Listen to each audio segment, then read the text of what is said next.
நலாஸ் நாட்டு சர்க்கரை நலமுடன் வாழ நலாஸ் இந்தியாவிலேயே நாட்டு சர்க்கரைக்கு ISI முத்திரை மற்றும் அக்மார்க் அங்கீகாரம் பெற்ற ஒரே நிறுவனம். தொடர்புக்கு 9047045000.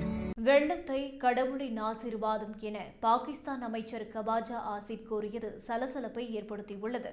பாகிஸ்தானின் பஞ்சாப் மாகாணத்தில் பருவமழை கொட்டி தீர்த்து வருகிறது.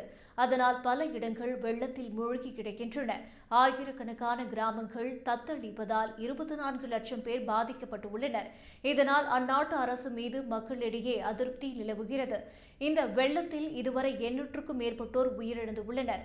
மழை தொடரும் என்பதால் பாதிப்பு இன்னும் அதிகரிக்கும் என்று கூறப்படுகிறது. இந்நிலையில் வெள்ளத்தை எப்படி சமாளிப்பது என்பதற்கு பாகிஸ்தான் பாதுகாப்புத்துறை அமைச்சர் கவாஜா ஆசிப் புது ஐடியாவை கொடுத்துள்ளார். பேட்டியில் பேசிய அவர், பாகிஸ்தான் மக்கள் வெள்ள நீரை வீட்டுக்கு எடுத்துச் செல்ல வேண்டும். இந்த நீரை தொட்டிகளிலும் கண்டெய்னர்களிலும் சேமித்து வைக்க வேண்டும். வெள்ளத்தை கடவுளின் ஆசீர்வாதம் என கருதி அதனை சேமித்து வைக்க வேண்டும்.